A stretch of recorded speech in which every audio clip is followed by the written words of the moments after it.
I would like to call the Urban Renewal Commission meeting to order. This is Wednesday, February 18th, and the Urban Renewal Commission consists of, on our left, your name? Yes, sir. It's been a long day. Rocky Smith, Commissioner. Jim Nasita, Commissioner. Commissioner Nancy Walters. Brian Shaw, Commissioner. Don Slack, Commissioner. Rob Crocker, Commissioner. Daphne West, Commissioner. Doug Neely, Commissioner. And Alice Norris, Commission Chair. First item on the agenda is to ask if anyone has items for future agendas to bring up at this time. Anyone that does? Okay. I have a couple Commissioner suggestions. Nasita. I have two things I want to propose. One is the issue of urban renewal potential assistance with the Oregon City Public Schools. And I've been doing some research on that I'd like to share with folks, and we'll have some more information on that. And secondly, I don't know if our schedule is going to permit it next month because we've been very busy.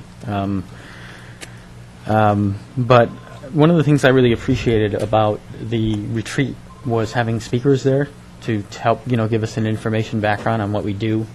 And I'd like to propose maybe inviting like a series of speakers similarly before the Urban Renewal Commission on issues of energy, urban planning, and that kind of thing. And I just wanted to throw that out there as well. Okay. One thing that I have also along that line, as soon as our schedule slows down a little bit, too, I think a field trip to some of the projects that are around the region. I've had an opportunity to go to most of them that are in the metro boundary, and they're really instructive to see different ways that development is occurring throughout the region, both good ideas and bad ideas, and some of the ways that they do that is to bring a panel in, so you hear from a funder, a developer, a homeowner, a neighbor, and it really gives you a complete picture of the ups and downs of the projects. Any others? Commissioner West. I don't know if this is the right time to bring this up, but I would like to know if urban renewal, if there's any possibilities we could build a permanent structure downtown for farmers market with urban renewal funds, and how that would get put in a list of priorities. And I know it's not in our plan amendment now, but or it's not listed as a project, but. Okay, then just to review those, is there interest to put urban renewal assistance to schools on a future agenda? Please signify by raising your hand, if you wish to. 2, 3, 4. Okay. And to spend time talking about urban renewal funds for a permanent farmers market facility, raise your hand, please, if you're interested in that. 5, 6. Okay. Great. Next, we move into the meat of our agenda.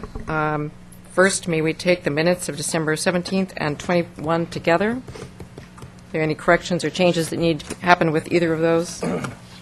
Not, may I have a motion for approval of both of those minutes, please? So moved. Second. Moved by Commissioner Shaw, seconded by Commissioner Slack. On the minutes, all those in favor say aye. Aye. Opposed, say aye. Say no. Motion passed. I think we at least I need to personally abstain for the 17th minutes. We weren't here. Okay. Motion passes with one abstention. Okay, next we have a resignation from Bob Kincaid, who is nominated from the Chamber of Commerce, and the declaration of a vacancy, which means that we will begin to solicit applications, and then the interviews will be done by the City Council, and then that vacancy will be filled. So may I have a motion to accept the resignation and declare the vacancy. There's a second? Second. Moved by Commissioner Neely, second by Commissioner West. Is there discussion? Just a question. Yes, Commissioner Neely. Was that our chamber? Yes, it's a chamber position. So they will nominate, and then we will interview. Other questions? All those in favor of the acceptance of the resignation and declaring a vacancy, say aye. Aye. Opposed? Same sign. Thank you. That passes unanimously. Next, we have a grant application for 603 6th Street. This is the one that was held over from last time, and we'll now get to it. Do we have someone from Clackamas Heritage Partners here? Or Stephen Crawford's house? He was here last time. It's your last time, right. Ms. Crushhour can address. Do you want to do that? Okay. Let's consider that application of 603 6th Street. Nancy. So I'm sure if any of you have been walked in front of the Stevens Crawford House over the last 3 or 4 years, you'll see that some of the old trees have significantly heaped the sidewalks to the point where they were dangerous, hazardous. And the trees are considered, I guess, to be historic. And nonetheless, there's the kind of a tree for that neighborhood you definitely want to preserve. And rather than taking the trees down and replacing the sidewalks, what the grant applicant has proposed is to move the sidewalk up onto the existing lawn, and then move the curb out into the street and plant some, put in some topsoil and plant some ground cover, essentially making more space for the trees and the roots to grow, and not take. They're proposing to take down two of the black walnut trees, and they have received a grant from Metro Enhancement for part of this project.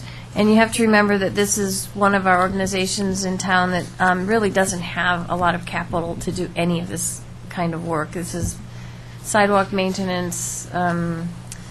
So they have come to the Urban Renewal Commission to get a grant, and they got their bids, and the total bid was about $24,000.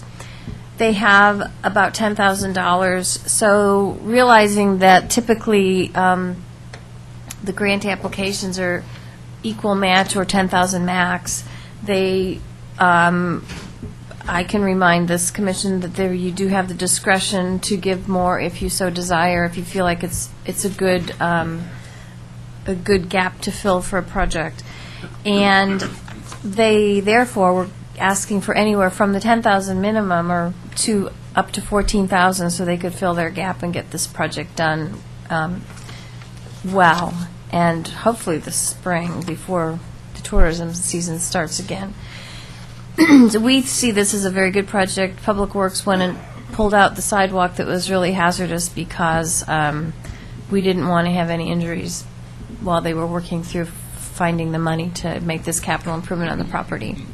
So if you would consider this grant, that would be great. If you wanted to discuss it, that's fine, and I could probably answer some questions. There's quite a bit of information here if you read the packet. They've gone through a lot of process, and they have some good professionals working with them on this project. Okay. Commissioner Neely. Is there any material that's more forgiving than concrete that can be used? I noticed they did some patching there. They used asphalt, which concerned me because it didn't, go with what was there. But the trees are going to continue to They're grow. proposing to use pavers, so they could be removed and resettled, replaced. That was their solution. There are other materials as well that probably wouldn't be as fitting for the neighborhood. Oh, here's David There Porter. he is. Okay, great. We tried to cover for you, David. Are there further questions? Did I tell any lies? Commissioner Smith. Couple of questions. First of all, there's 2 trees that are being taken out, correct? The black walnuts. And those, can you tell me the difference between those trees and the ones that are staying, and why? Because the arborist recommended that those trees were the ones that they should remove based on the condition of the trees and I think their appropriateness in the original scheme, if you look at the original house. I think those 2 trees were added later. Okay. They're not the very large ones that Yeah. look like they're Yeah, about 100. well, at least the one. Unfortunately, they're not the ones that are impinging on the sidewalk. Right, exactly. But we don't want them to get big where they would do the damage to the sidewalk. So we're thinking take the little ones out now and leave the century-old ones in place and work around them. Right. And where's the railings that it refers to? Or what part On the of front building? porch. Front porch. Yeah. Some of this is driven, Commissioner, by the house plan. In 2007, we retained an interpretive specialist and Todd Iceland, architect from Oregon City, to do house renovation, restoration, and interpretive plan to guide our direction, and those were among the things that showed up. Okay. I have 2 concerns. The first is really from the standpoint is this is an issue that's happening throughout the city with trees and sidewalks. And I know in more than several occasions, the city has made it pretty clear that citizens are responsible to fix their own sidewalks. And part of me seems a little hypocritical by using urban renewal money to fix sidewalks. So that's one concern. The other concern is that in terms of a visual feel and design, I understand the need to move the sidewalk back, but I'm concerned about using pavers to really create a detour between 2 sections of sidewalk that already exist in the way that looks. But also, is that something that we're going to then start seeing all over the city, where we take out sections of sidewalk and loop paths around to get around trees?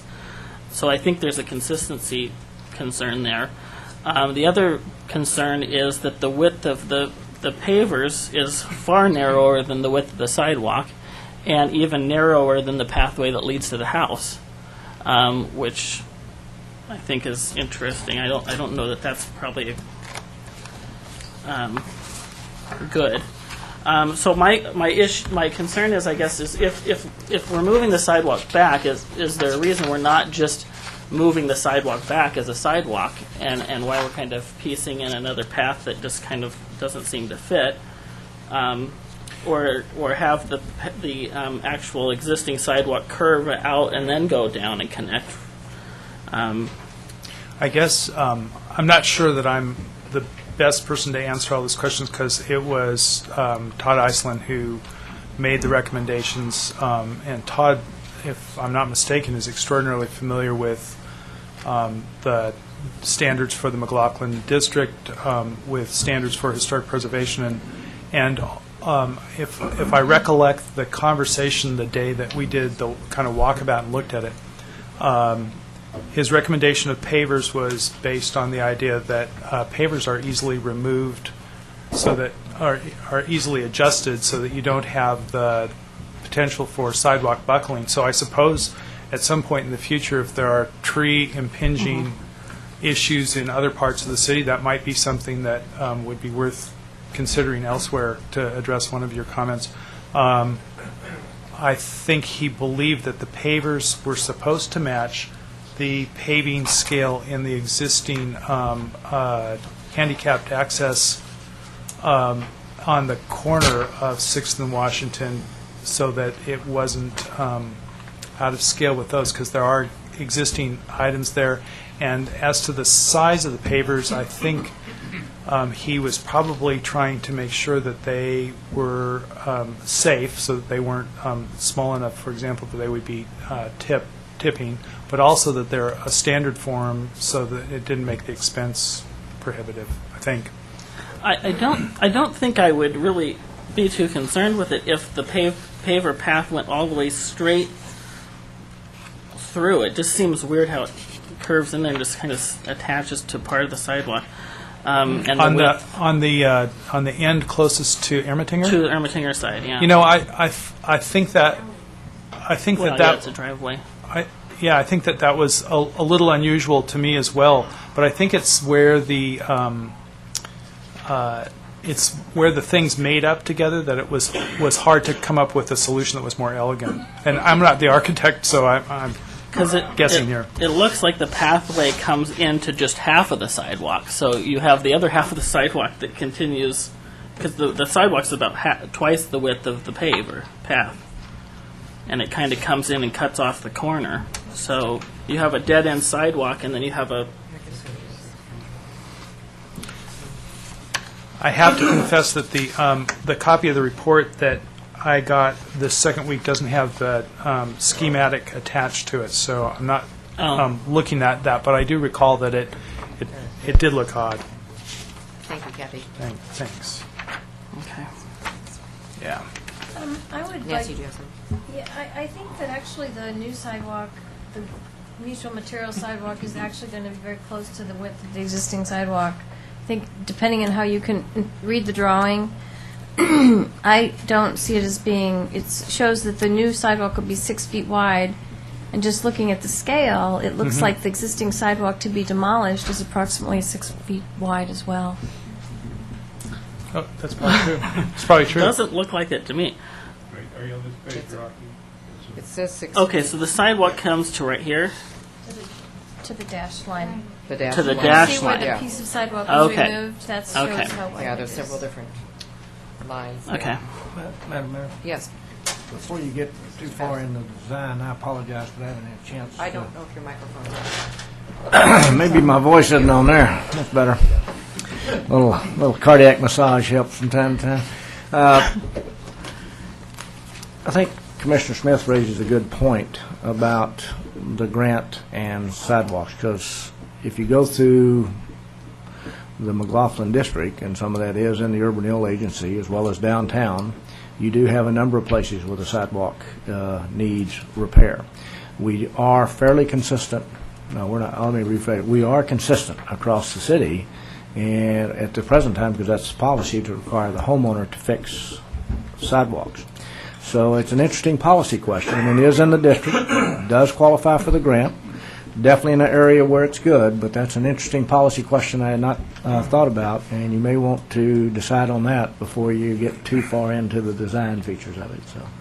I'm glad we have given grants for sidewalks in the past down in the Main Street area, and For this is... residential or just No, commercial? we cannot, Yeah. we do not give grants for residential properties. Right. It has to be commercial. So that's where this one... That's the difference, I think. Actually, this wouldn't qualify as a residential property, would it? No, Yeah. it's commercial. Thanks. Yeah, so I think that is consistent with what we've done. I know we've done that downtown, Okay. some other areas. Other questions? Okay, may I have a motion for, on this request? Commissioner Neely? Going about the maximum that we've allocated, I think, through our granting process for these projects, but I will move that we approve a grant for $10,000 for the sidewalks. Moved by Commissioner Neely, seconded by Commissioner West to grant $10,000 for the work. Is there further discussion or comment? Nancy, the vote, please.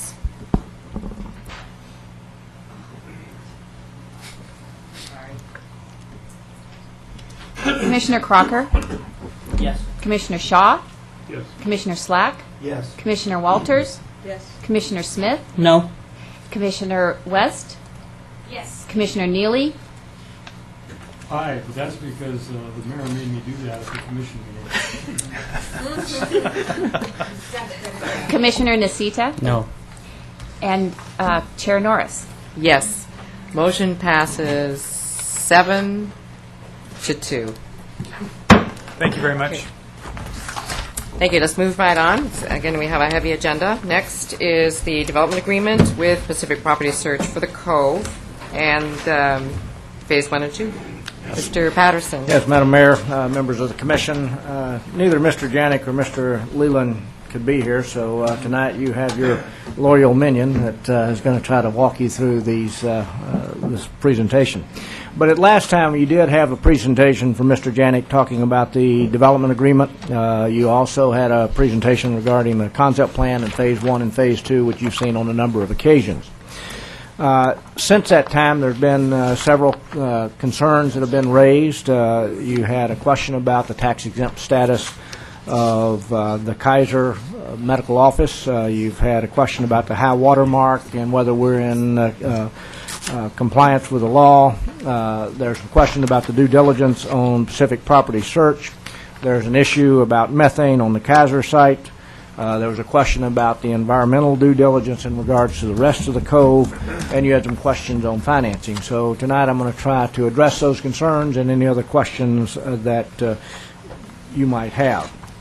Let me take the easy ones first. In regards to the tax-exempt status, the medical office building is tax-exempt. Actually, Kaiser has two types of operations. They have, and this may not be all the technical explanation of it, but they have a hospital foundation that is a not-for-profit type of operation, and then they have the medical office buildings, which is doctor-owned and is for-profit. So this is one of those. This is taxable. We have confirmed that with Kaiser in their presentation, and I do have some emails from them that I can get out to you if you want to see those. In regards to the high water mark, the explanation there is a bit over my head, no pun intended, but I left at your place some emails in regard to that, as well as the regulatory piece of that, and you can look at that, which basically indicates that we are in compliance with the regulations in regards to the high water mark.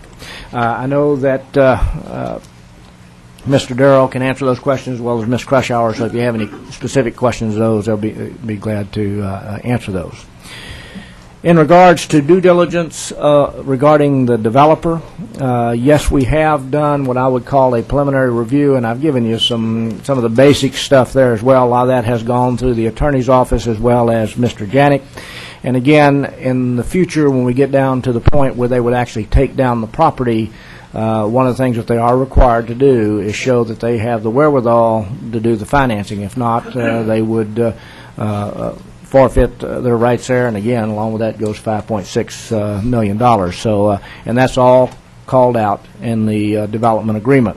But we've looked at their development experience. We looked at prior projects. We're satisfied with both of those.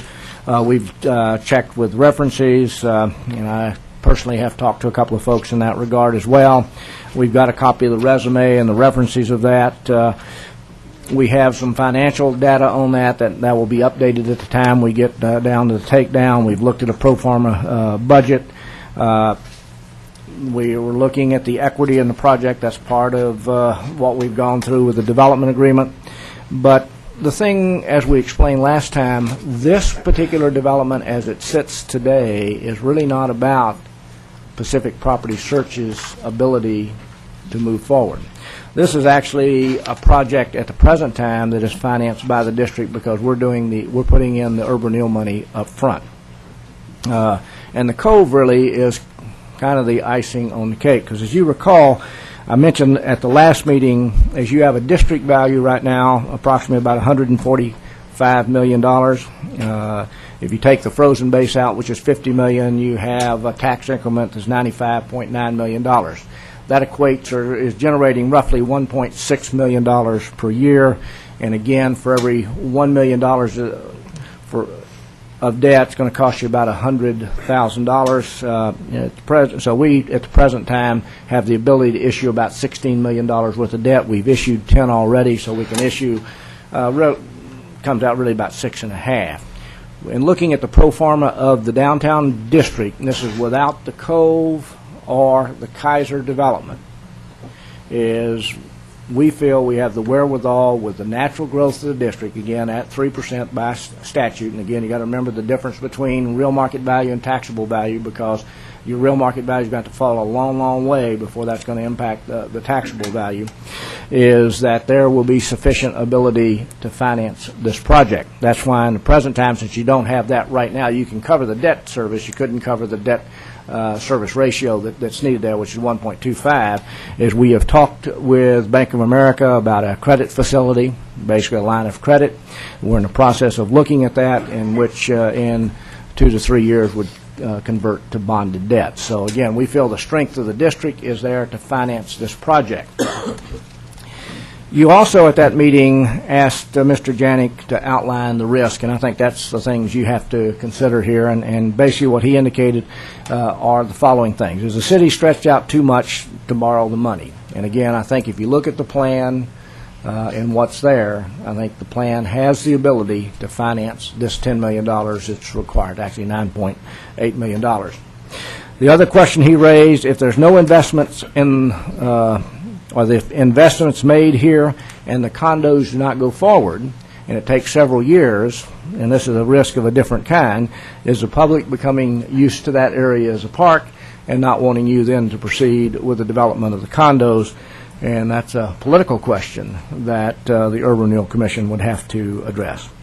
He also talked about defaults, first on the part of Pacific Property Search, particularly if you got in the middle of Phase 1 and 2, and it ends up on the hands of the agency. He talked about how you would have to work with the general contractor. He talked about the general contractor going belly up in the middle of this. He indicates he feels there's sufficient protection there, but there are definitely issues, and some of that you'd have to be back negotiating some of those costs, probably, particularly because there's a maximum amount for the construction that's in there, and again, down the road, if the contractor who has put that in defaults, is there, can you get back to those type of numbers? The other question he talked about is again, if you get down the road several years and there's no market for the condos, are you going to feel good about the investment that you've made in doing that? But again, as kind of mentioned, the urban renewal dollars do come in each year. You are required to spend those by law by those projects that are in the plan. So it's really a question of priorities, and is this a priority for you to spend on? And in the end, are you satisfied with the investment you've made? Because basically you have an asset, which is the Cove, that the Urban Renewal Agency bought back in, was that 89, 99? It was in 91 or something. 96, 97, they bought the Cove. Back when I was younger, we bought the Cove. And so the question is, are you satisfied with the way it is today? Do you want to do something at a lower level with that? Or do you want to bring this to a development-ready status that you could look at some future project if this does not go forward the way it is? Again, if it goes forward as is planned, are you satisfied with the investment in the project that is outlined here?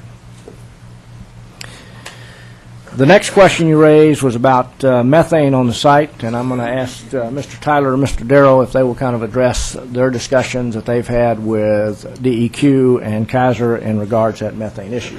So.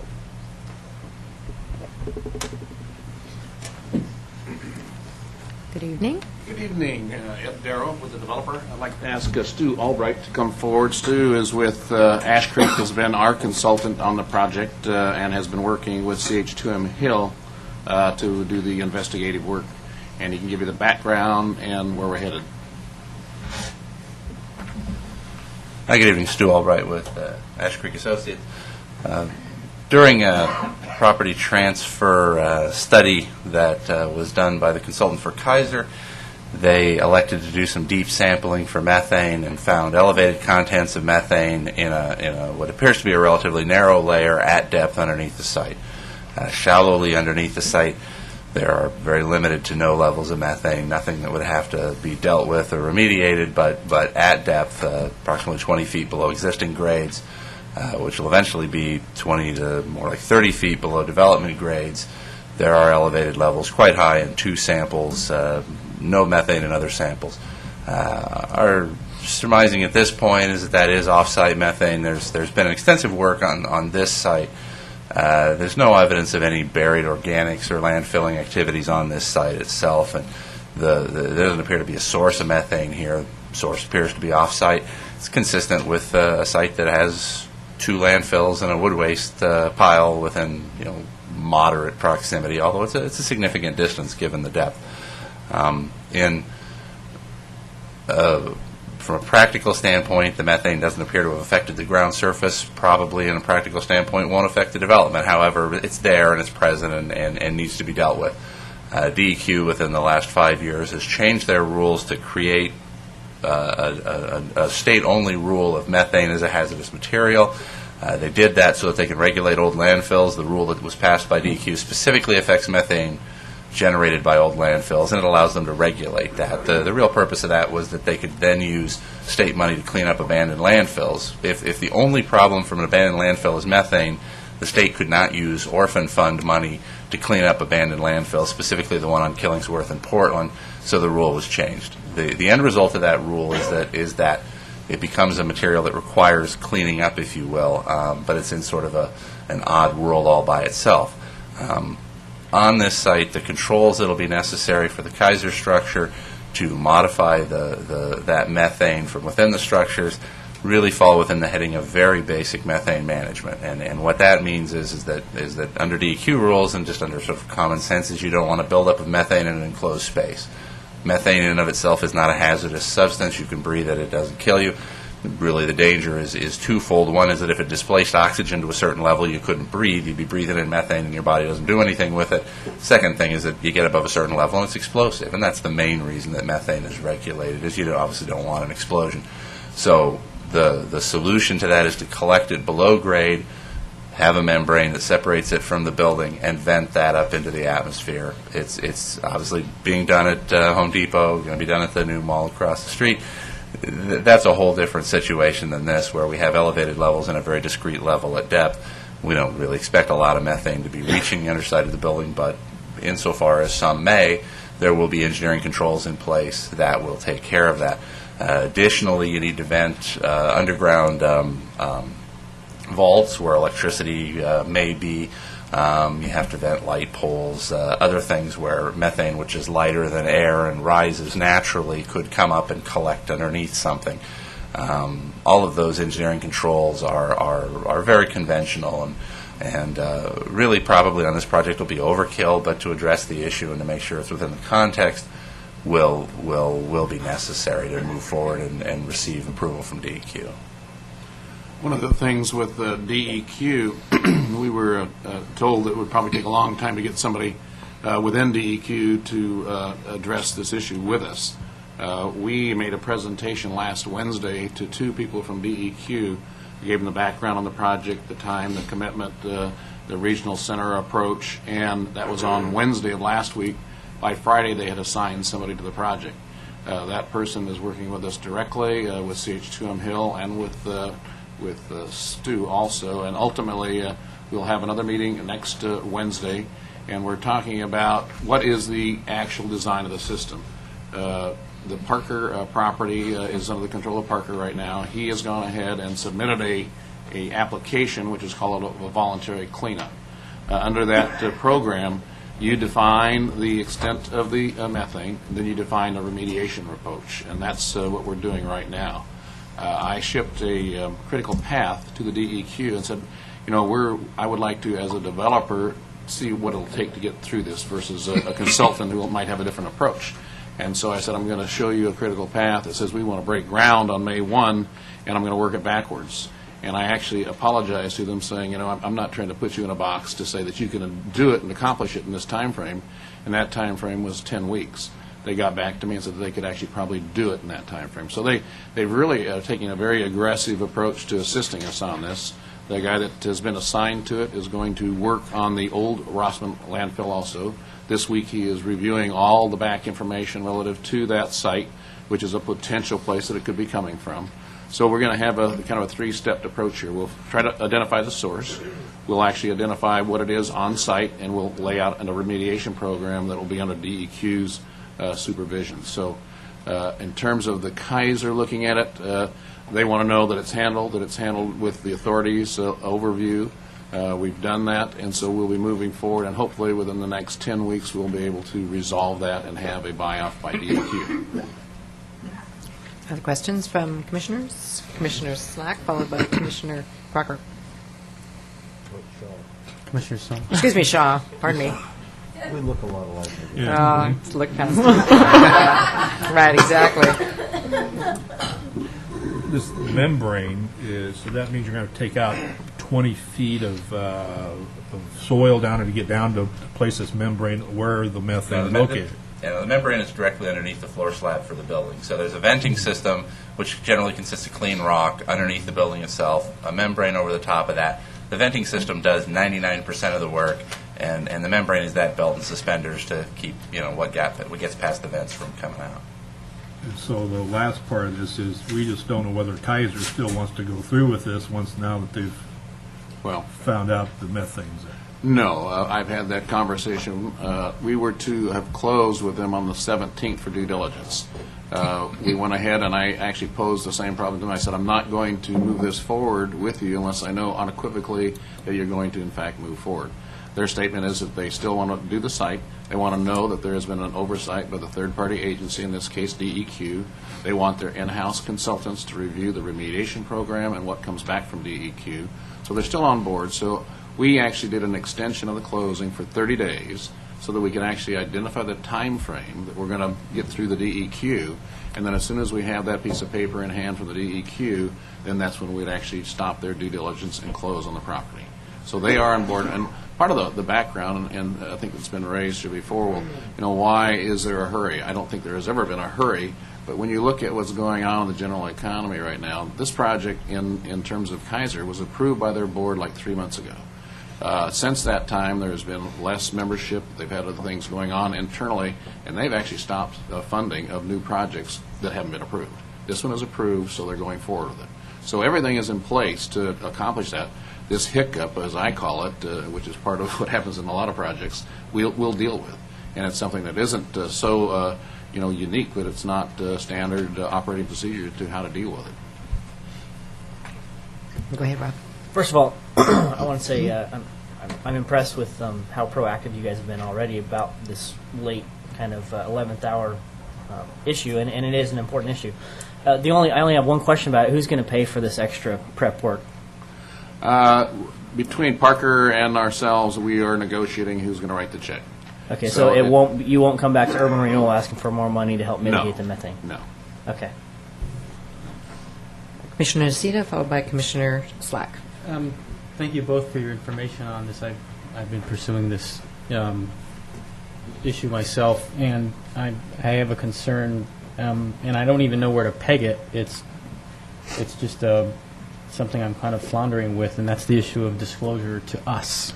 I was very concerned that I learned about this on the street and started digging into the question myself. And I'd like to ask you gentlemen to go through the timeline of discovery and disclosure to which parties.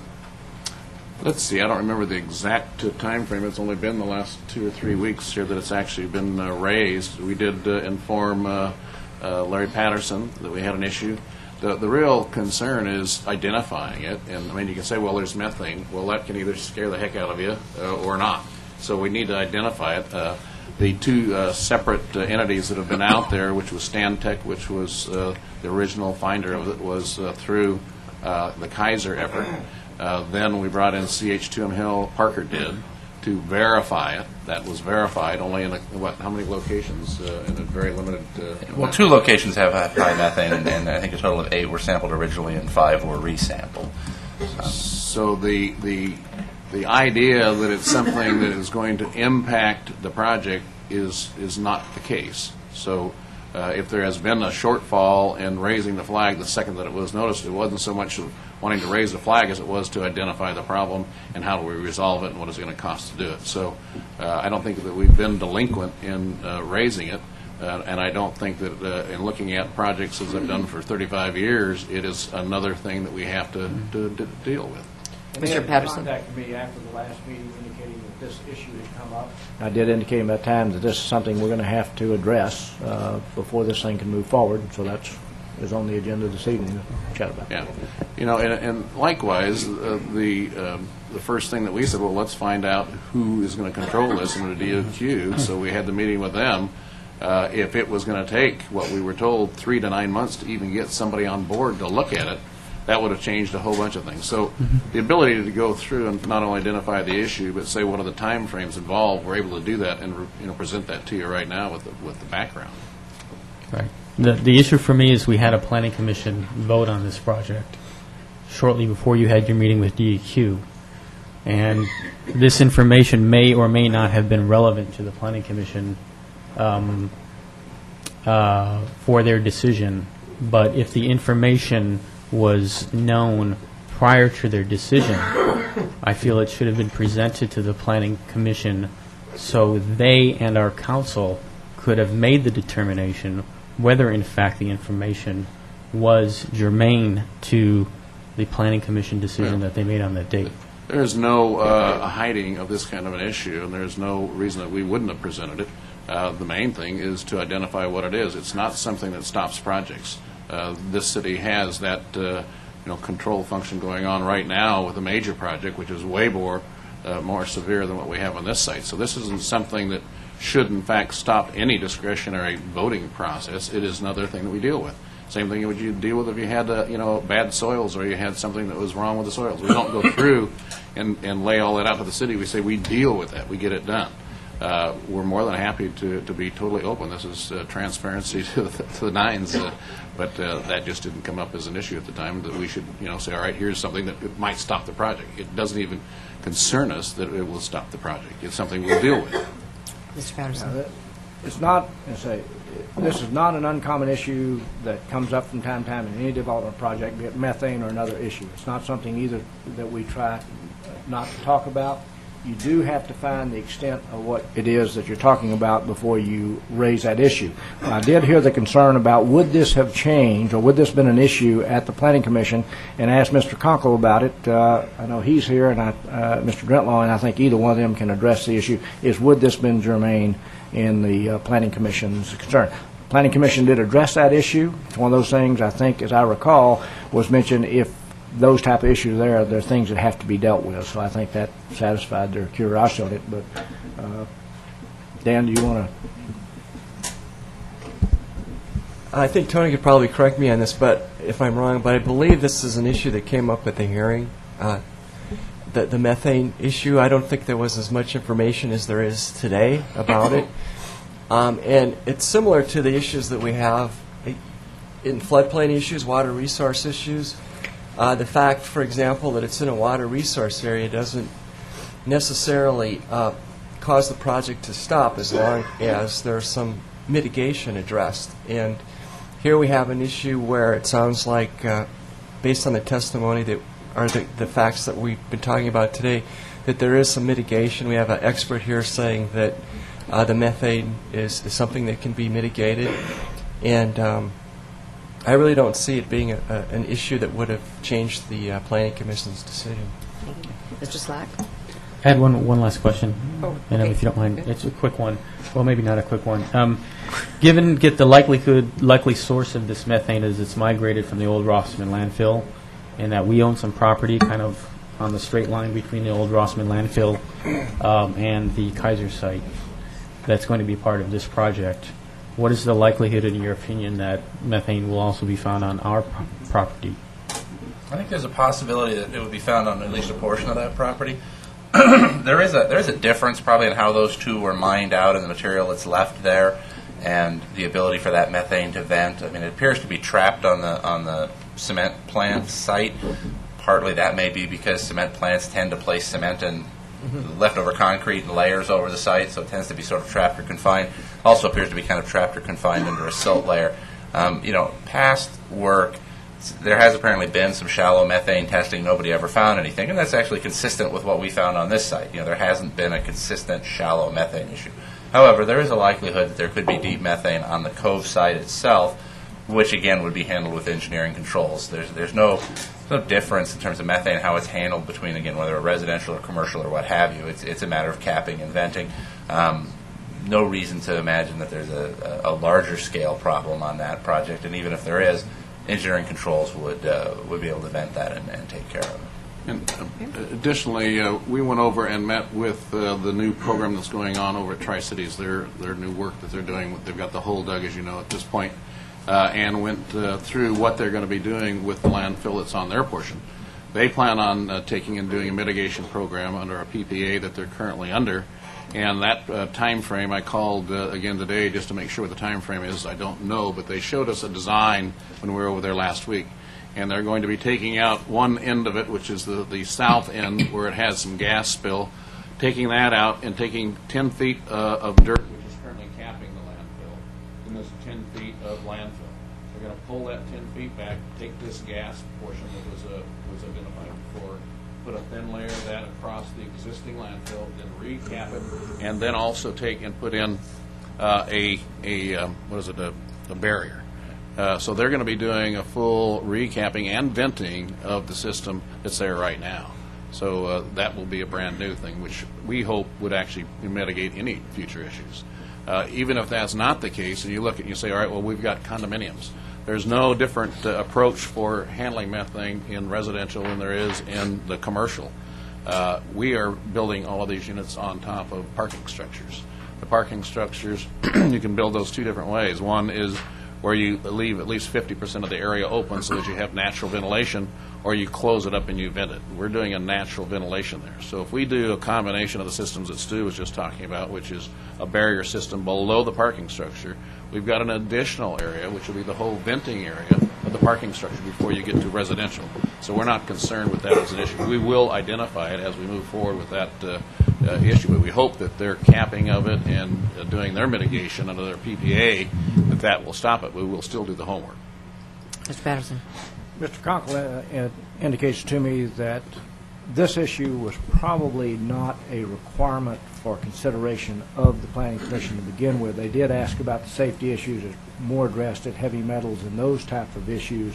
And also he indicates that when they actually get to building, one of the things they have to do is address these type of questions and make sure, too, they're coordinated with all the agencies that may be affected, DEQ being one of those. So there's more process that follows after this. Okay. Mr. Slack. Actually, I think my question's been answered. With Okay. the discussion. Are there other questions? Commissioners? Commissioner Neely. In earlier presentations, of course, I know this has been an evolving plan, but you actually had, I think, the space there in the, I'll call it the public area, that we would maintain after you put in the esplanade, and that to the cove would be 100 to 150 feet. It's now 50 feet, essentially. Is that correct? Well, when you take and go back to the buildings, I think it probably averages 100 to 175 feet. So the distance From all the buildings? from the buildings. Oh. Recall that number?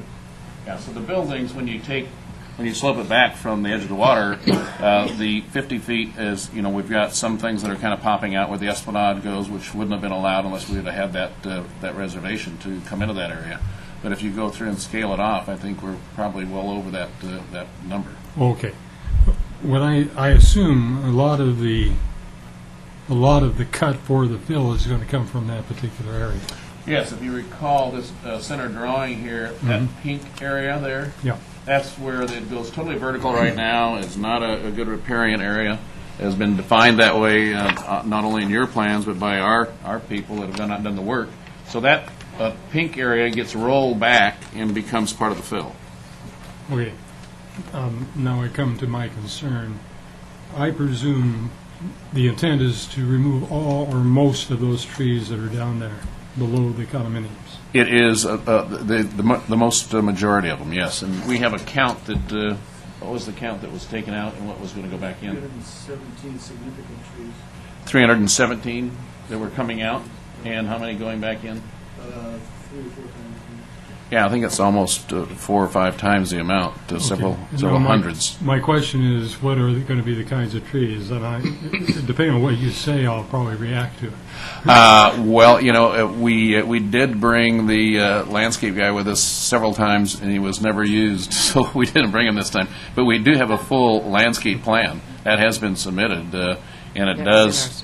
It does a very nice blow-up that shows you a vignette of what those materials are, and they're native materials, and it goes way beyond what you would ordinarily think somebody would do in that case. It's a very substantial planning. You know roughly the maximum height of trees that they detain that you're going to put in I don't recall. We did suggest that two things. We would like to, and we've done this in other communities, like in Lake Oswego, where we're building right on the Willamette. We had a right, when we built the buildings, as we actually did the separate floors, we took pictures of the existing trees, and we got a view reservation. Not to take trees out, but to limb them to go through and just create view corridors. We actually recorded that against the property. In this case, I don't know the exact height of those buildings, but I can certainly find out and get it to you. Yeah, I guess my concern is this. We've got an area there that actually would support trees that are 150, 200 feet probably at maturity, Douglas firs, cottonwood, and so forth. And you're probably not looking at that kind of a height. You know, we've got a substantial distance between buildings. And So you will be able to put in essentially coves of trees that will accommodate large trees. I would like to see that happen, yes, and I'll have to verify it with the landscape guy, but to have just a blank look out across the property, we've never really liked to do that. I always like to have trees in the foreground so that you get a feel for what you're looking at. And when we've designed projects where there weren't any trees there, we've planted those trees.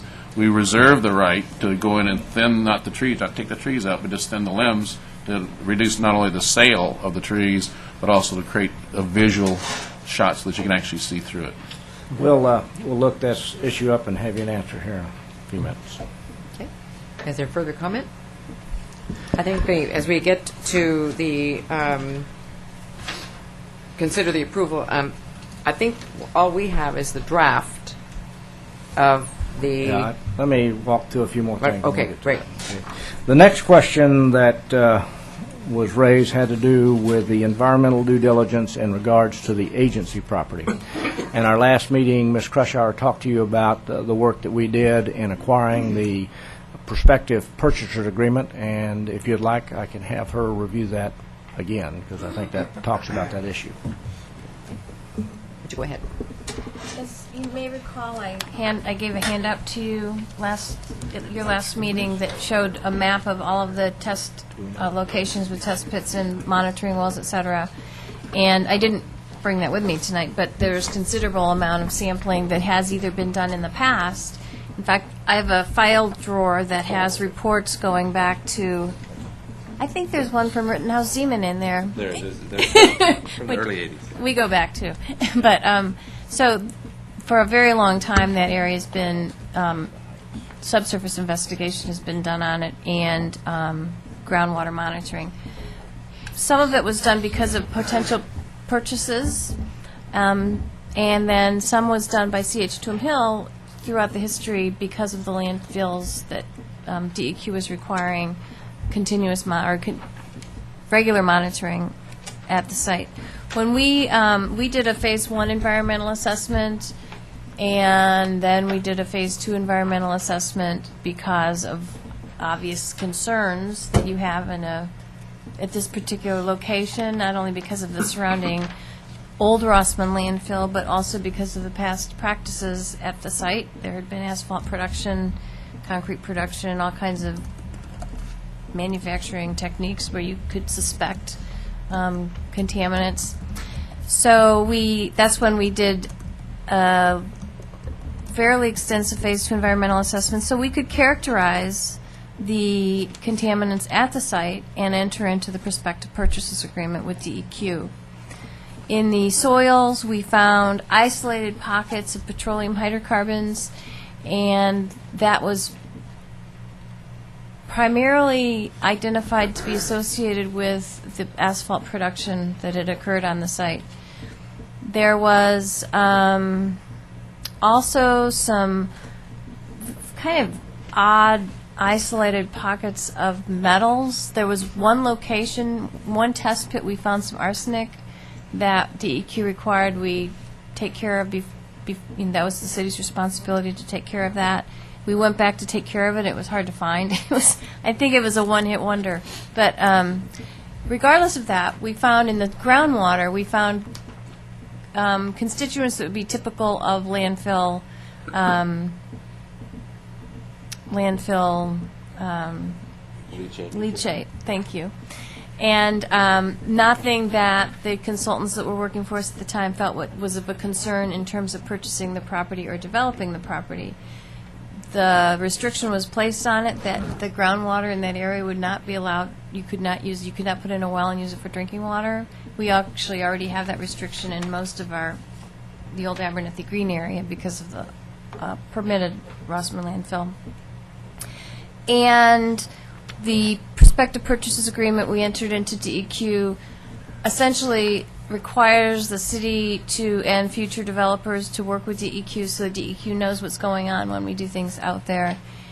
And it also requires that any underground workers, utility workers, construction workers have a health and safety plan in place when they're going to be doing excavation in case they run into something, and then that they also be trained in identifying if something looks a little odd, that they know what to do, that they need to stop work, and then the problem needs to be dealt with. At that point, if there was something considerable found, we would bring in DEQ, because at this point, the city is not responsible for extensive cleanups of materials down there. And I think DEQ wouldn't have entered into that if they felt like there was too very bad conditions. So the conclusion that was reached was that this is a site that could be developed. The materials that are underground and in the soils are not something that should prohibit development at the site in the future. Okay. Continue, please. We did one additional analysis. Part of the marketing approach to this project is the condition of the water and the cove itself. We had samples taken out in the water and tested those for any problems and found it to be clean. The intent there was that if you're going to invite people to the site, you want to make sure that they can actually get in the water, and so we did that additional work also. And that's actually, because that's the one thing that is not covered by the prospective purchaser agreements. DEQ specifically exempted that because there had been no prior sediment sampling, that issues with the sediments in the cove were unaddressed, if you will. So prior to moving forward on that, we did do additional sampling, and you know, as Ed says, they were clean. And we did, just to piggyback on that a little bit, we did do some sediment sampling along one particular area where there had been particular operation and a boom was in place, and we didn't find anything that would be of a concern for human exposure. The Willamette River has contaminants in it, as we all know, not that they're good, but maybe Stu can talk a little bit more about human exposure in waters and compares to drinking the water, et cetera. Right. I mean, it ultimately comes down to risk level and exposure levels, and that's what, you know, ultimately there's nothing on the site at present that poses risk to human health or the environment. Are there mild impacts? Well, the site's been filled, so you find these sort of odd mild impacts. You'll find some arsenic or you'll find a mild level of a contaminant. Nothing has been identified that exceeds a risk level.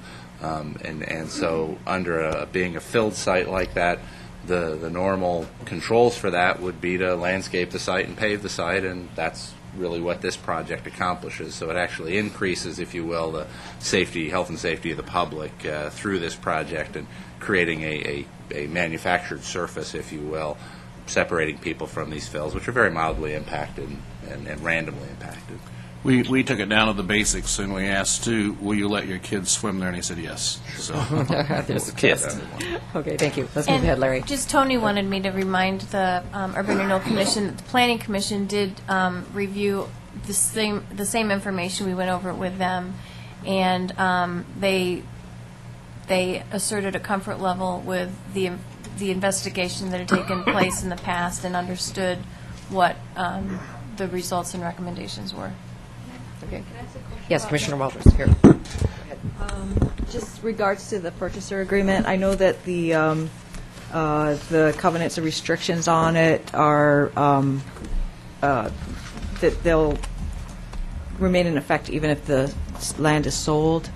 And I'm wondering, is any of this land that's covered under the prospective purchaser agreement with DEQ going to be transferred to Pacific Property Search or a private LLC? Is any of that going to be purchased? yes. Yes, And- that's what's subject to the option agreement that we would have under the DDA. That's where the Okay. condos would be. And are those, so will those DEQ measures and oversights and costs be also transferred, or will the city retain those requirements?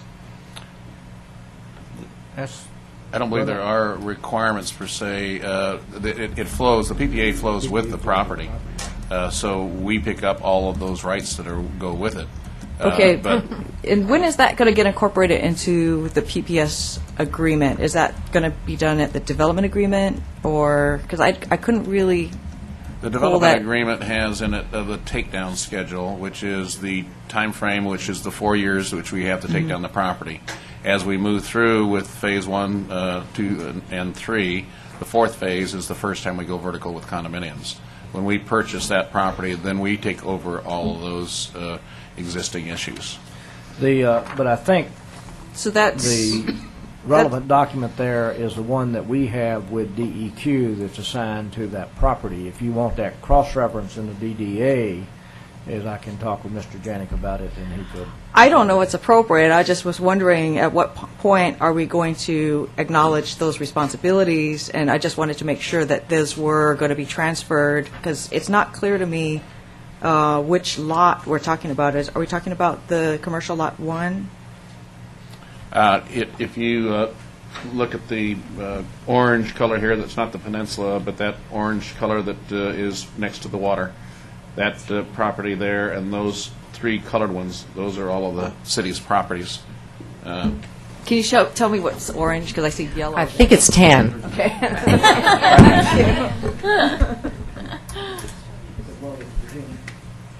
Right. It's in this, whatever color you want to call it there, and these 3 colors here. Okay, that's what I thought. Thank you. Okay, Larry, you want to continue then? Yeah. One of the other concerns that were voiced had to do with the ability to finance, and I've put at your place this evening a letter of interest, I'll call it, from Bank of America. Actually, it's a term sheet talking about the terms of a loan. We are in the process of talking to them about the credit facility, and we are conferring with our team, which will be getting back with them and determining whether we proceed with that, which I believe that we will. You will see that that is actually, in these times, that's a pretty good term sheet. The cost of money is definitely higher than what it's been, and there are a couple of fees in there we want to talk with them more about, because we'd like to see them be a little lower. But overall, given the situation, is that looks like a pretty good term. Now, again, as they say in their letter, that is not a confirmation, because they still have some due diligence to do. But with our conversation the other day, I feel very confident that we can put that together. So I wanted to share that with you as well. One of the other questions that came up at the last meeting, and you might want to talk through this one some, had to do with the parks maintenance. And I addressed that in a memo in regards to parks maintenance, and there was a discussion about a possible local improvement district, LID. As this is proposed, as Phase 1 and Phase 2 is completed, the city would do the maintenance in accordance with our standards. At such time when they take down the condos on Phase 1, they would they want to pick up the maintenance on that at that point. I guess I'm a little bit confused on exactly what or how to do the LID, and is that really a program that we want to engage in, for a couple of reasons. When Phase 1 and Phase 2 is initially completed, I don't know who we charge for an LID other than ourselves. Secondly, again, this is the parks are going to be public parks that anyone can access. And I think there's always the case where those living next to a park probably utilize it more than those who are coming in from other areas. But we don't charge an LID anywhere else in the city for that particular purpose. Now, we can have any conversations that you wish, but I think that's an interesting policy question that we may be raising there that could raise some other issues we get into it. But maybe I don't understand what you were really, where we were going with that issue. I think that was a question from Commissioner Neely. It was indeed. This is rather a unique situation, however. The city owns the property, or the agency owns the property. Any other developments, that's almost never the case. But we've got land here, almost. Park developments, we usually always own. No, but the point is, we own a lot of the property that these buildings are going to be built on, and that is not usually the case. Of course, we'll be selling it in this. I understand that. But we can put on a condition of that nature on it, I believe. One of the enhanced features that's going to make this attractive and make this a valuable piece of land is that code. And I personally feel that the people, including, I will tell you, including Kaiser, or whoever might go in there with a medical facility, also should be paying a bit extra for that facility and making sure that maintenance facility is kept up. You know as well as I do, we do not have the funds to maintain the parks we currently have. And if we're going to make a large investment into revegetating this, we know how rapidly invasive species will come back into the system if it's not appropriately maintained. It can degrade very, very quickly. There are very few of our wooded parks in the city that aren't covered with ivy or have lots of brambles or blackberries in them. And I'll compliment parks. They've gone through, for example, the old Kanema Park system. They've done a great job there and so forth. But they come right back in. It's an ongoing battle. And if we're going to have this as a good riparian area, it's going to take a considerable effort to do so. And I don't know of any reason that we, as part of the conditions of the sale of this property, and of course I understand that ownership doesn't apply to Kaiser, make it a condition that an LID is paid on that property. Well, okay, but I'm still kind of confused by the mechanism here, because I'm not sure that we're talking about a local improvement district as much as we're talking about some type of contract provision. That's fine for payment. And again, that's I don't something. think if I use it when I use the term LID, I think something like it. It's a commitment that we have. It's a continuous commitment on the property, which LIDs usually are not. Okay. That is a continuous fee that people will pay for the maintenance of those areas. Okay, and here again, this is something that has not been negotiated, and that's another round that we'll have to go back and look at for the development agreement, as well as some type of arrangement with Kaiser. I might interrupt. You have a for just response, second. Ed? I think that we have a very aggressive approach from the developer's standpoint. In the DDA, it says that as soon as we take down parcel 1, we pick up all the maintenance. So that's, if we even take down 40 units instead of the 80 because of the current timing, my expectation is that we will be, in there doing construction within 2 years. So there would be a 2-year period that could be under the tutelage of the city. But we're accepting all of that maintenance back to us 100% the day we break ground on the first phase. Well, what's the mechanism of guaranteeing that maintenance? I mean, clearly, you're going to have revenue to do that. Continuous revenue to do that. Well, at the point that we pick up the project, whether it's 80 units, 40 units, whatever, we will be bringing to the table the financial resources to cover that, because it isn't something. You and I had this argument a year ago, and I said I want to keep that property because I don't want it maintained incorrectly. Mm-hmm. And you said, no, I'm not going to allow that. And I said, all right, then allow us to maintain it, because I can't have a project there that's $150 million and not have that landscaping done correctly.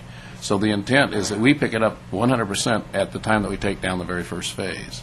Well, let's just say in 40 years you're not around. Who's going to... In 4 years? In 40 years. 40 years. Well, no, that gets turned over to the homeowners association.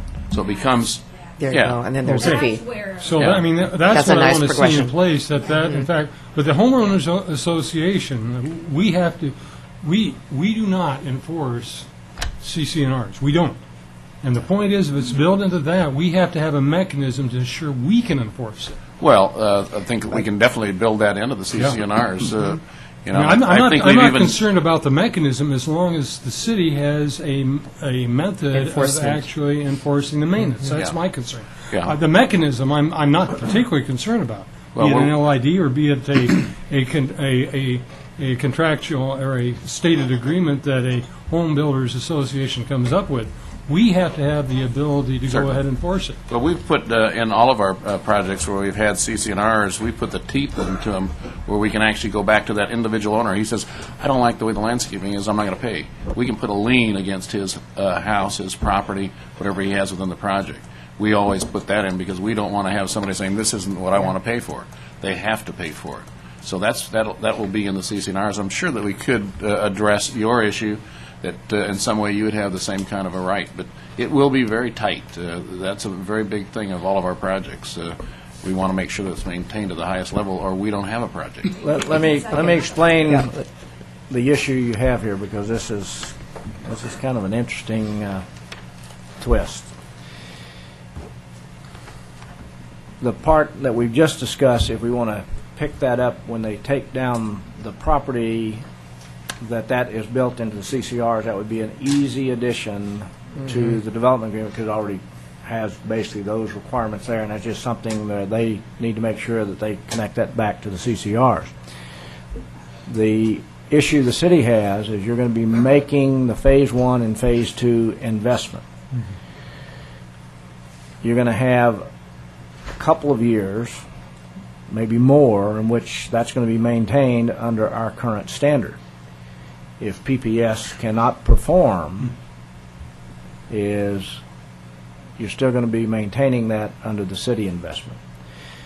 If it's something we want to go negotiate with Kaiser, that's another twist, and all these are going to make this a much more complicated deal, and particularly at this late date to put together. But that's kind of the issue that you have there. If you want me to go forth and try to negotiate those pieces, I can do that.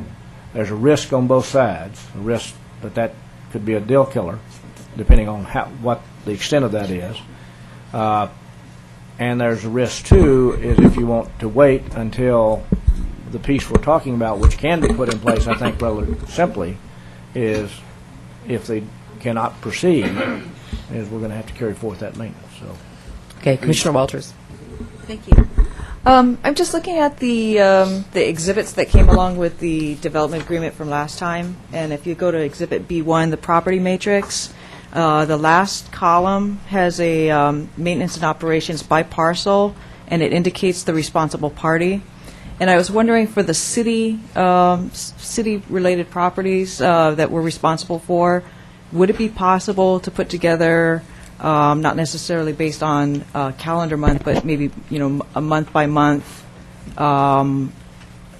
cost estimate, so that we know what the city is responsible for ultimately in terms of what it's going to cost to maintain these properties, or is that not possible? we can give you an estimate of that. Well, again, I don't know how. I think without that going it's- to a detailed budget. Right, I but I don't think know. if we could get a ballpark estimate, that way, I think we'd have a better idea what we're talking about in terms of, who's going to be paying for it. I mean, whether it be the urban renewal agency or the city maintenance It'll be budget. the city, will not be urban renewal. Okay. That's a maintenance issue, and that's a city issue once it's developed. All right, we're getting short on time here, so just get to your list of issues. Oh, Commissioner Neely, sorry. No, if you're not finished, go ahead. No, he's not. I'm just going to kind of put it in perspective with action, so if you have other questions, it's probably just... You want to do it now? Okay, Well, Commissioner yeah, Neely. because I'm going to actually ask for a modification of our conditions of approval.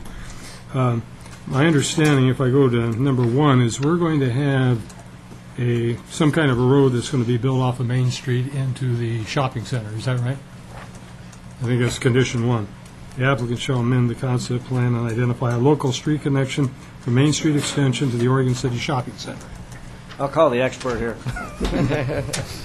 So that condition of approval, number 1, what it was is we identified for the McLaughlin quarter plan, it identified a need for a connection from the Dune intersection with 99E to Main Street.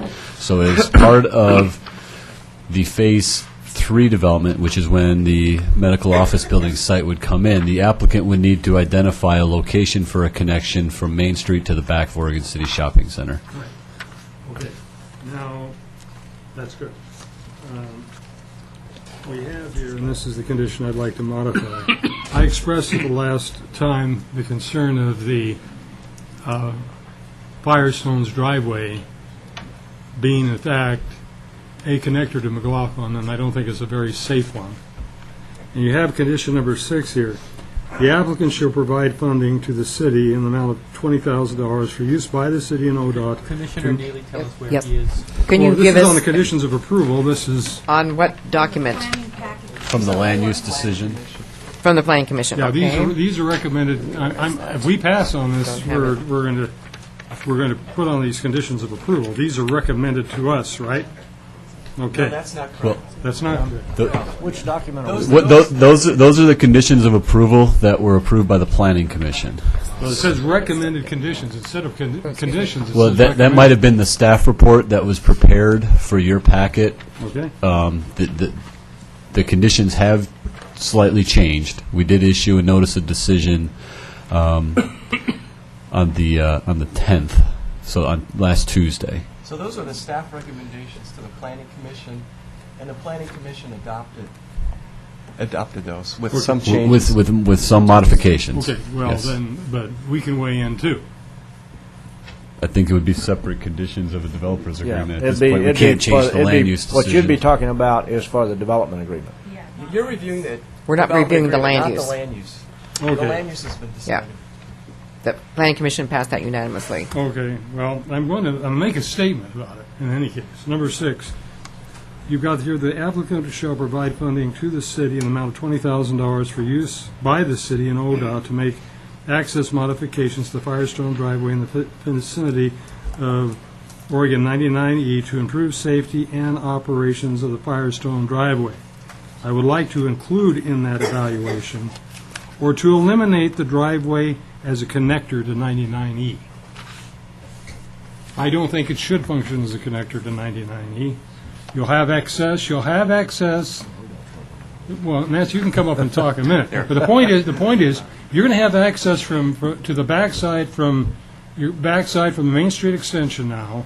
You also have access from Dunes.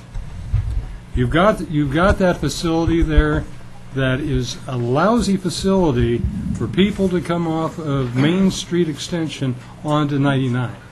I don't think it's a good facility. I'm going to beg to differ on this one. The traffic study that was done for the Cove did fairly extensive analysis of the existing illegal left turns that go into Firestone Drive from 99E. And so we've had extensive conversations about this. The data that was provided to us showed that there was very low accident rate in there, and currently it is an illegal left turn. It's got double yellows. Our McLaughlin Boulevard enhancement plan shows it being actually open, and people tend to not, if you're coming out of that, people tend to not go left because it's just not comfortable, and it's illegal too, by the way. So the point I'm trying to make is what we found was the most important thing to do there was to make an improvement at the Firestone Drive itself. And rather than being kind of free-flowing into the parking lot, that is ODOT right-of-way. And the proposal and what we agreed to spend money on was to make it more like like you're entering a little local street there, turn down Firestone Alley, and have the access to the parking lot be pushed back after the turn down Firestone Alley. So can you picture So you're that going in to your separate mind? it. Makes sense. Yeah, essentially we'd be pushing the driveway back and having the access off of McLaughlin Boulevard be more like a local street access. And I think that additional analysis will be done in our Phase 2 McLaughlin Boulevard project if we get the funding for it, because I think that ODOT would love to close that access to right in, right out. The city always likes to, depending on the situation, have as good connectivity as possible. And we'd want to, before we close that, make sure we see what kind of an impact it would have on the traffic signal operations and what the alternates would be for impacts on other driveways, et cetera. So in my opinion, it needs additional study as part of a future project, and at this point, I think there's a lot of differing opinions on what is the best solution for that, other than fixing how the access to Firestone Alley actually is off of McLaughlin Boulevard. I just think you're going to see, assuming these developments go forward, you're going to see a lot more use of that particular facility, and I think it does need a major modification. It's going to work right. I agree on the Firestone Alley access driveway, but I think additional study needs to be done on actually closing the access entirely. And that is part of future requests, so you do have that study Excuse me. in... I'm not objecting to access to the shopping center. I'm objecting to access to McLaughlin Boulevard off of that. I think that's what she's saying. My, The right and left I wasn't turns. objecting to access to the parking lot. Yeah. Well, I think that this isn't part of the development agreement, so if it's part of a future project, can we discuss that differently? Because it obviously will have some pros and cons to it as we go forward. Tony, did you want to chime in on something on that? Oh, I No. was just in case Okay. there Okay. additional questions. Great. Commissioner West, did you have something, or do you want, should we move? talk about that. We can talk about it later. Yeah, I think if we can, Yeah, I'd like to 'cause we've stick got to lots, the yeah. details of this because it's, time is running out. So, Larry, did you have some more details? Just let me summarize where I think that we're Okay. at. As we've discussed, this project has been in the works for a long time. Present time, about 2.5 years we've been in due diligence on this project. I think what you have before you is a good plan.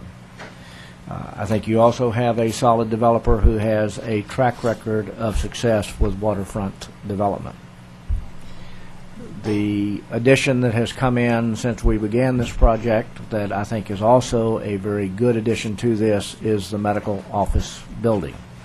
Again, if that doesn't go forward, you have a bailout under the DDA if you wish not to go forward. There are risks in any development.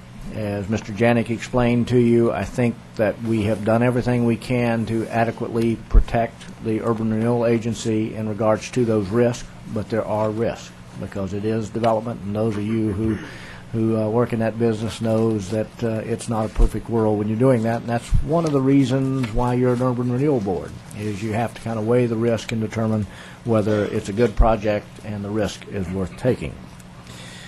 Question you have to ask yourself, is this a priority? And does it deliver the product that you want? In a worst-case scenario where the condos do not go forward, are you going to be happy with the investment we've made to take the cove from the state it sits in today to something that is in a development-ready fashion? I'll remind you again that we do own the cove. We purchased it a good while back. It can be done at a lower level if you just wanted to park, but that doesn't generate tax increment. To bring it up to development-ready status is we're going to have to make a significant investment. We don't have to do that. It's a question of whether we're satisfied with how it sits today. As Mr. Darrow explained, the closing date with Kaiser has been pushed back to March 17th, so that does give you a little bit of room if you need more time to make a decision. I will indicate, though, the quicker we can arrive at a decision, the greater chance of success, because the more you have the moving parts we have moving around, the longer it takes to tie those up, things can go wrong. Also, too, the quicker we make a decision, we can quit spending money on due diligence and save the time and money on both parts, depending on which way we're going. There is still one unresolved issue in the development agreement, and that's why that's still sitting in a draft form. And if you wanted to approve the development agreement tonight, I think you would do it contingent upon that part. And that has to do with the construction contract. Is that Hughes? Yes. Hughes. Of whether that is required to go to public bid. Again, we've asked the developers to show us reasons why we should consider exempting, and that is something that if those reasons are valid, that we will bring to you for your consideration. So if you wish to approve this, I think you would do it contingent upon that section. whether the decision that is going to be bid or whether you grant an exemption on this project. So with that, if there's other questions or concerns, we'll try to address those here this evening. Okay. If not, and if you don't make a decision, you will see that on March the 4th. Okay. We've had extensive review, extensive materials, extensive opportunity to ask questions. If someone wants to put a motion on the floor, I think that would be appropriate, and then we can continue discussion. And I think that now we're ready, that if there's a showstopper, that needs to be on the table now. Otherwise, the train is moving forward. So, Commissioner Crocker. Could you refer to that condition? I'm sorry. Yeah. Yes, it's on page...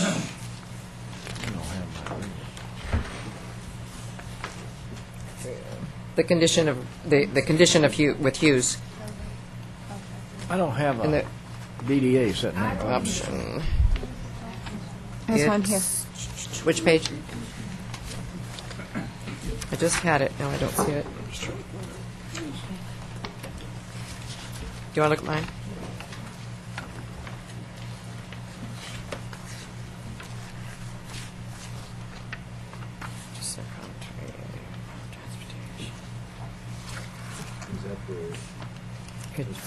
Yes. Yes. 5.2.8, that's where it just was there. Yeah, on page 8, so the agency and PPS shall have agreed upon the construction contracts referred to in section 7.2. That's not it? No. Okay. Which one is it? Why is this document so large? 2.5 years.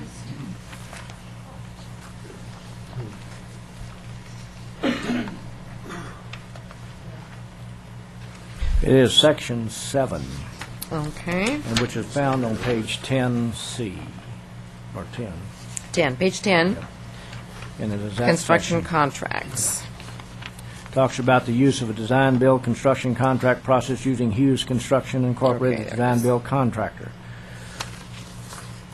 All right.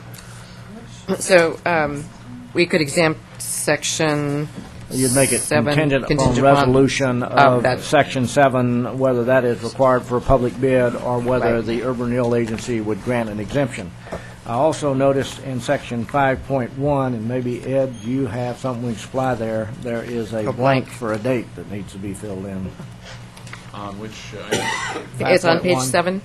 On page 7. The parties shall Parties have shall have until... until blank 2009 or a later date set forth below with respect to specific preconditions in order to determine if these conditions will be waived, satisfied. yeah, I think that almost all of the preconditions are within our grasp. You're currently reviewing the construction contract. The budget is being done independently by a hired entity by the city. So I think that we're within a couple of weeks of having all of those items cleaned up. But I would suggest that we'd How say about June 1? June 1 would be more than ample. Okay, the blank, June 1, 2009. May I have a motion, please? Commissioner Crocker, or question? I'd like to move to make an amendment on 9.4.4, and we talked about Page. this last meeting, page 16, with the basically reimbursement of the monies already spent by PPS, in addition to the $1.2 million for the development efforts and risk taking. I would like to amend that so we're not paying the 15% simple interest on that $1.2 million. It's a pretty small concession, but it could end up saving urban renewal at a minimum a couple $100,000, if not significantly more. What page are we on? Page 17. 17. If I gave you the background on that negotiation, the number was substantially higher than that before we ended up at the 1.2 million in working with Janik and our attorneys. It was resolved at this level. It was approximately $300,000 more at the lowest level that we wanted to go, and it was just kind of that's our number and that's what it's going to be. So I accepted that. So it was a substantial number that was higher than that. Yeah, my only issue with it is that we have no control over when you guys decide to build or not. So we're in essence going to lower our sales price year after year because you guys decide not to move forward. We can't force you to move forward. No, there's no question, but if you consider our investment at this point, we have made no money. We've spent 3 years investing a substantial amount of money. The only way that we make 1 penny out of this project is to start condominiums. So we have a much larger incentive than you do. If we don't start them, we not only not get any capital back, we actually lose our opportunity and lose all of our capital investments. So this, to me, I would not want to have that reduced. I think that it was a negotiated number, that was a fair number. On the side of the urban renewal, I was not satisfied with it, but I accepted it as a concession. This would be an additional concession, which to me has already been conceded. May I have a motion, please, so we can continue discussion? Just be- oh, no, I want to Yep. pursue that. Commissioner Neely?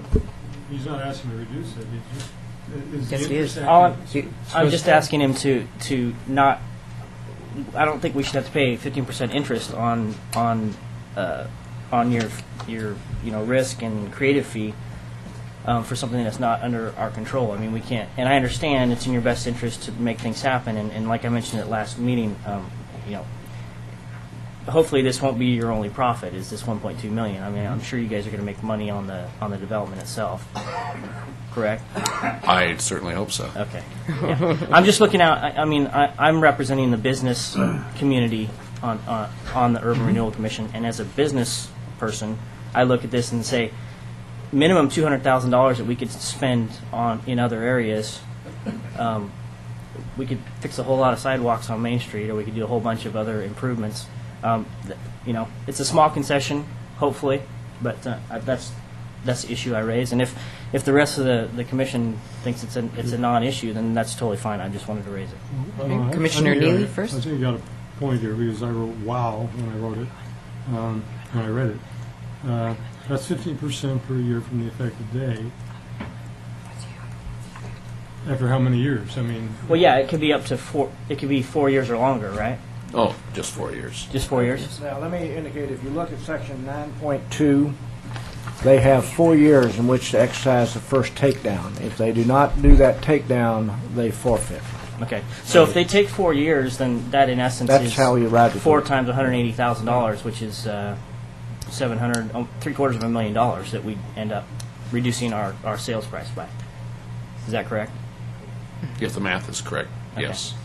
So, I'd have to have a calculator run it all out, but that sounds like that's kind of how that works. okay. And I'm not asking you to not take the interest on the hard costs. I mean, that's totally fine. I have no problem with that. And like was mentioned by Mr. Janik before, 15% return on your investment is kind of an expected return from a developer, and that's totally fine. It's just when you've already spent that money, I respect that. But when we have no control over if and when you guys decide to move forward, I mean, you guys could decide to just hang out for a year and collect $200,000 in interest. And make no money. And make no Well, money. yeah, I mean, It's counterintuitive to suggest that, but if you look at it from our standpoint, it was a negotiated number. We're sitting there waiting to start the project. We will push it as hard as we can to bring in the financial institutions that will support it, and we'll have a market condition. But if you sit here and you say, well, you shouldn't be applying it against that, I would leave it up to the commission to make that decision. I do not want to make the concession because I don't think that it's fair, because we negotiated that down from a much higher number. So you weren't there at those negotiations. We were. We made the concession, and to make an additional concession on it, I'm not willing to do that. Okay, Commissioner Walters. So I'm looking again at the Exhibit B1 property matrix, and there's a table at the bottom that says development sites. And if you go about halfway through the page, it says under cost to be determined per DDA. I don't recall seeing any kind of costs in the DDA for those properties. When does that get negotiated? Which section are you looking at here again? These are the exhibits to the development agreement. And pages? This would be page 3 of the exhibits. It's Exhibit B1 property matrix? The the cost on each of those takedowns is exactly in the DDA. If you go into the takedown section, it says that there will be an appraisal done on the property. That appraisal will be allocated on a per unit basis for the condominium. So we have 224 condominiums. If you had $224,000, that'd be $1,000 per each condominium that we'd have to pay. Against that, there would be this reduction pro rata, once again, not in total, so that Right. we would prorate the amount of our investment against that. So that's when the it says to be. appraisal would- When it says to be determined, means Uh-huh. that at the point that we start that takedown, Right. there's a third-party appraisal that Okay. the city okay, hires. Okay. All right. Thank you. Because the value of the cove at that point is going to be higher than what it is today. As you recall, we did an appraisal going into this that is showing a negative value when it comes to development because of what it takes to make it development standard. We're going to put our money in to raise that value, and therefore we want to reappraise it, and then with these other credits, that's how we arrive at that cost. So that's how we got there. Okay. Commissioner Nocita. I have some more fundamental concerns with this deal, and Commissioner Crocker mentioned his representation of the business interests in Oregon City. I am a representative of the electorate of Oregon City and susceptible to their wrath. And there's an element of this project that I've raised in the past without satisfaction, and I have to raise it again. And that deals with the money we're being asked to spend to purchase realty. On page 11, paragraphs 8.1 and 8.2 asks us, 1, the agency agrees to acquire the Parker Phase 2 property when and as required by the Parker contract. I've never seen the Parker contract. Paragraph 8.2, the agency agrees to acquire the Glacier parcel when and as required by the Glacier contract. I've never seen the Glacier contract. As an attorney, if I recommended that a client do that, I would be disbarred. And I'm not going to ask the taxpayer of Oregon City to do that without this commission and the public having seen those contracts. And to give you an example just precisely why, look at paragraph 7.3. Purchase of concrete. PPS agrees to purchase all concrete to be used by PPS in connection with the construction of the project from Glacier in order to reduce the cost of the Glacier parcel pursuant to the terms of the Glacier contract. We don't know what those terms are. We don't know the price of that concrete's going to be. I can't vote for this. This is a deal breaker for me. There are other problems with this, in my opinion. I know I'm a minority in that section, in that respect. But the issue of these investments in realty, they're a deal breaker for me. And if we have till March 4th to get those contracts and examine them, I think we need to do that. I would like to also ask both the developer and our staff about one of these pieces of realty because I find it particularly murky, and that's the Glacier parcel. We're being asked to pay a substantial amount of money for this little 1.81 piece of property that is a former part of the Portland Interurban Railway. It's in Exhibit C of the property title information in the land use binder, and I shared this with Commissioner Neely, and I'll share it with everybody else too. That's very murky. One, the owner on the property is Oregon City Leasing, but we're asking to buy this from Glacier. I don't know what the relationship, if any, is between Glacier and Oregon City Leasing. Secondly, this deed from 1995 indicates that the city of Oregon City used to own this parcel.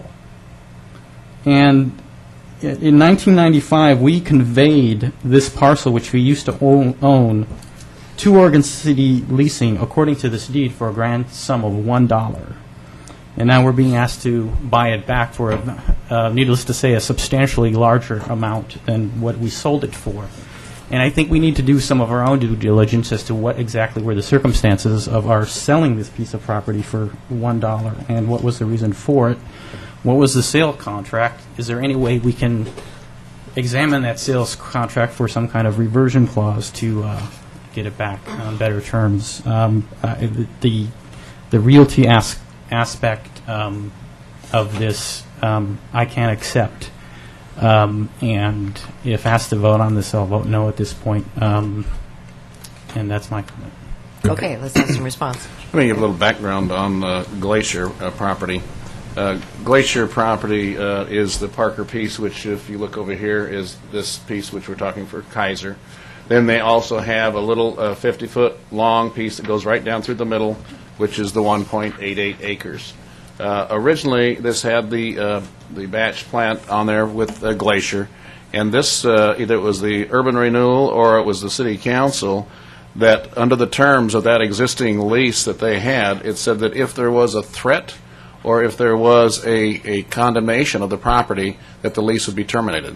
The city went forward and said that there is a possibility that we would condemn it, which was the threat. That actually moved Glacier off the property. So we negotiated that price, and it's very obvious. It's been open. Janik has gone through all of those contracts. It was for $750,000. We looked at that and said, all right, half of that basically comes down to a relocation fee for them. The other half is the cost of the property. So the cost, instead of $750,000, was half of that for their piece of this little piece that comes through there. And then we went through and said, all right, we're going to take down this piece here with Kaiser. The city needs to, in fact, own all of the property. So we said there's going to be $250,000, which we'll accept for buying the contract. The concrete from them. So that dropped it down to the $500,000 level. Part of that's for relocation, part of that's for the little sliver that's going through there. So it's not only been before this body, before the city council, it's been reviewed. Janik asked for those early on, went through those contracts. The relationship of Glacier and their leasing entity, it's part of their overall entities. That's all been reviewed by the city through their legal counsel. And I think it's a very straightforward deal. Same thing with the other parcel. It's been reviewed. We look at this project as not only a venture for us, but as a partnership with the city. And you don't leave things disclosed. Everything that's been in this project has been 100% disclosed. Anything that's been asked for has been presented. So your lack of knowledge is just because of the timing. But you can certainly, have staff or whomever bring those documents out. They're totally open.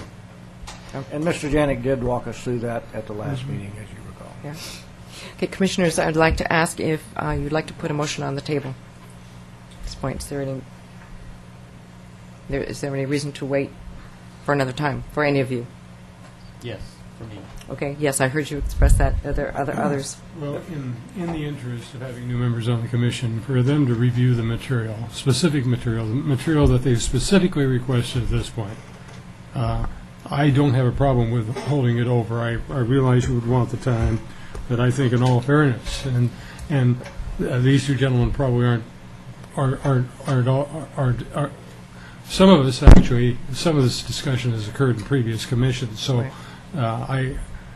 for the sake of those wanting the additional information, I think we should hold it.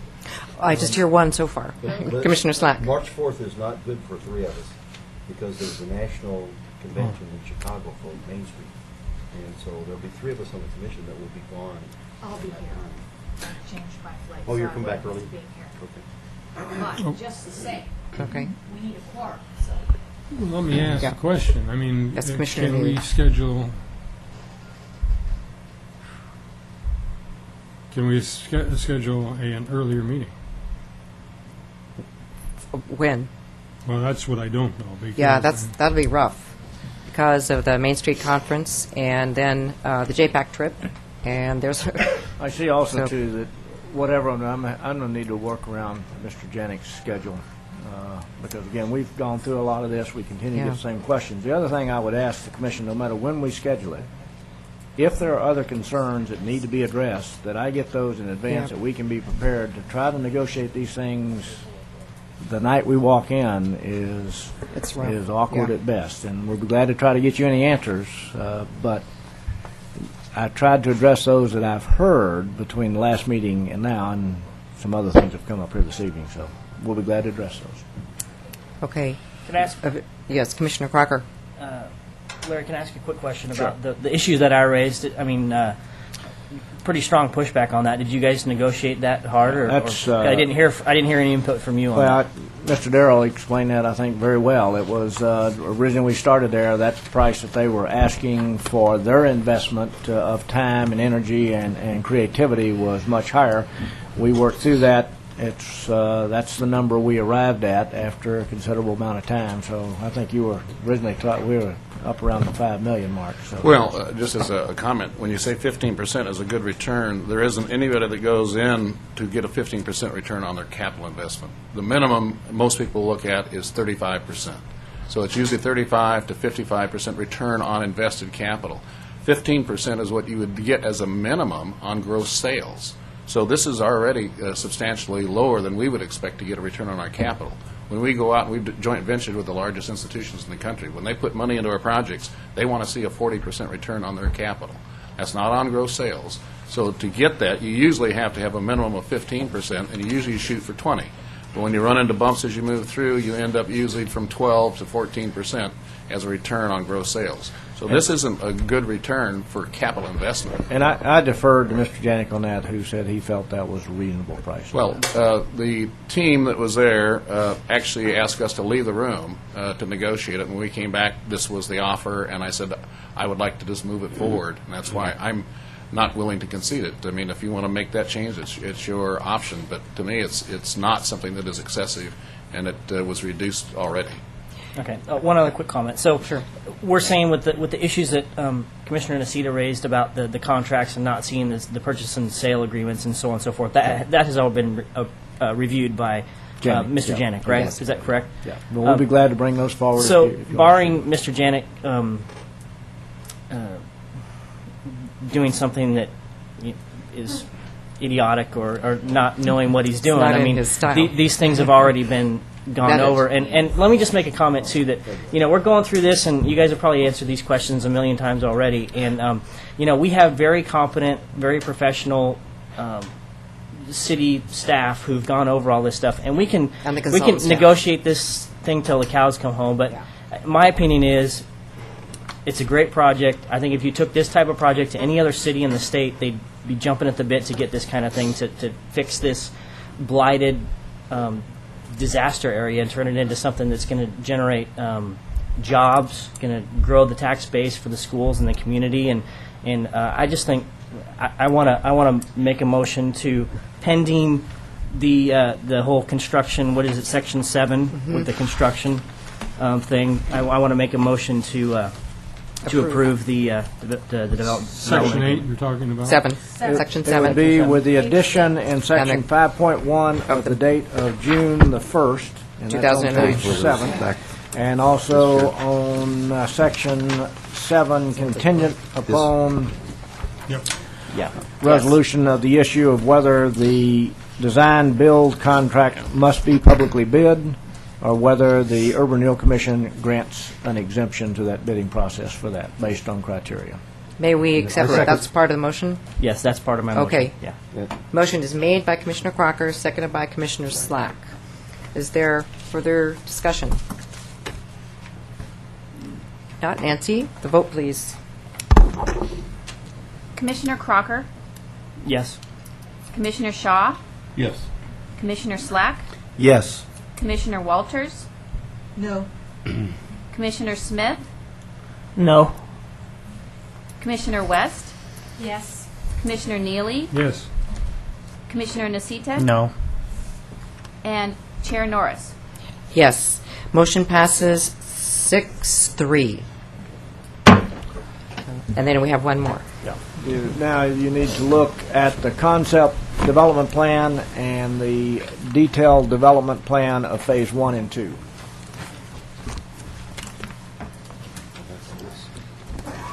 Excuse me? I'm sorry.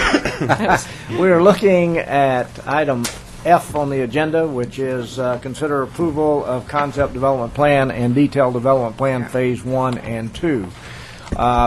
Again, what you're looking at there, are you satisfied with the project that is before you, that is talking about being developed, and in in Phase 1 and 2 as it has been presented. Does anyone need more time with this one? That's the phasing that we looked at in detail last time. May I have a motion then on this one, please? Move approval. Second. Moved by Commissioner Slack, seconded by Commissioner Crocker. The motion to approve the detailed phasing of Phase 1 and 2. Is there further discussion? Commissioner Walter? Thank you. I know that we talked about this before, but I'm wondering, that building, the main building is so monolithic. Is there any way that that could somehow be less monolithic? I think it's unappealing, really, that large central building. Which building are you talking about? The Mixed use? The condos. No, the condos. Oh, the condos. Yeah, in the middle. You know, I don't have it here, but I have a three-dimensional model that shows that very well, and it's phenomenally articulated. I mean, we spent a lot of time, as I mentioned, we went through 3 different architects on the project. We had designs that were, absolutely ridiculous. I terminated those architects, and we ended up with what we thought was a very good design. And if you had an opportunity to see it in 3-dimension versus just one-dimensional, two-dimensional view of an elevation, when you drive by it, it will look very good. There is still the issue of the height and the number of buildings. That is part of just getting a profitability that will work. So it's architecturally, I think it's a very beautiful building. I think that the massing, in terms of having those amount of buildings, is a little strong for that type of product. But it is what works, and we have built it before, and we look forward to doing it, and we think that we'll be very proud of it. Thank you. Is there further discussion? Seeing none. Nancy, the vote, please. Commissioner Crocker? Yes. Commissioner Shaw? Yes. Commissioner Slack? Yes. Commissioner Walters? Yes. Commissioner Smith? No. Commissioner West? Yes. Commissioner Neely? Yes. Commissioner Nasita? No. And Chair Norris. Yes, motion passes 7-2. Thank you. Update of City Hall windows and floor plans in the last 2 minutes. I tell you what, we're going to kind of skip the floor plan portion of it because you're going to take that up in the City Commission, but we do need to talk about the windows, and I'm going to call on Mr. Archer to talk with you. Again, you had asked about changing the windows back to the historic windows, so we want to give you a cost estimate. Hello, Commissioners. I'll be very brief. Scott Archer, Community Services Director. As Mr. Patterson indicated, you had previously asked us to have the Historic Review Board review the conversion plans or the renovation plans for the old McLean building that we purchased to convert into our new City Hall for recommendations back to you. They have, the HRB has done that. They have summarize their recommendations, and I can give you a very quick snapshot of that if you'd like. I can forward you a memo from Christina Robertson Gardner to me that summarizes this in more detail. But in effect, what they've said is that the building, first of all, the building is not a designated structure in the McLaughlin Conservation District, so therefore it was not subject to HRB review in the first place when the previous owner, the most recent previous owner, did the renovations that were done over the last about year and a half. They have determined, the HRB determined that the renovations were so significant and the changes were so massive, as they termed it, that it would not allow us easy fixes to convert the entire building back to a look that would be consistent to a contributing status. In other words, to conform with the McLaughlin Conservation District. But again, that's not a requirement. This is just kind of a desire or a wish. So at a minimum, what they've recommended to you is that if you wish to follow their recommendation, we could replace all windows in the building. Though those windows were just replaced as part of the recent renovation, brand new, we could replace all of those to make them compatible with the McLaughlin Conservation District types of standards. and there's a list of what that would be in terms of how those would look. But architecturally, I've sent those recommendations to our architect, LRS, and asked that they give us a quick estimate on what that would cost. Roughly, that's $58,000. So the difference between leaving the windows as is and going to what the HRB has recommended would be about $58,000 additional on top of our cost. One other thing I'd like to mention to you is that there's a style that they've recommended, but they've also recommended that they've used the term operable windows, and we've discussed this with our architect. That might be problematic, so that piece of it, I would just say that that might be something that you would leave us to discuss with our architects further, whether you want to go for the style and replace the look. We can certainly move forward on that, but the operable piece may be problematic in that it might jeopardize our LEED certification. Might also be problematic just from a practical standpoint of the HVAC system and the drain on that possibly, and some of those types of things. But that's a minor issue. You'll be bringing this back to us then when you hear back from them? Is that what? Or you'll keep us appraised of this? Them who, I'm sorry? When you hear back from the architects about the operable piece, Right. that's kind of a side discussion to this. Okay. I guess I'm speaking rapidly here. I could expound on that further. What are in a you different expecting discussion, from us but- tonight? Is this Question just is, an do we update? do we want to replace those windows, because that's roughly a $60,000 add-on. We need direction from you as to whether Doing to the last pursue 2 that. minutes here. You have to have this tonight? This is really... Yes, Commissioner Crocker and then No, we Commissioner can West. hold this. We can hold this to another. I think we need Commissioners, we can. I don't want to rush this one. Yeah, we can wait. This will not slow up our project process. We can add this piece in. We need to do that in the relatively near future, but we can add this piece in later. So I guess it was just an informational piece tonight. Let you think about that, and then we can come back to that. May I ask why you're making the presentation and not somebody from planning? Because he's the lead on I'm the City Hall guy. the project manager. Yeah. The Urban Renewal Commission Well, directed. no, but I guess the question was, this is a recommendation that came from the Historic Review Board. We usually have a planning staff person there. Christina Robertson Gardner gave me a memo summarizing HRB's recommendation. I'm just giving you a staff report. Okay. I can pass that recommendation, or I can pass I will forward the report to you. That's It's good. just a That's one-page memo. I guess that was the question. Very straightforward. Okay, thank you very much. We made some very big decisions this evening, and we are adjourned.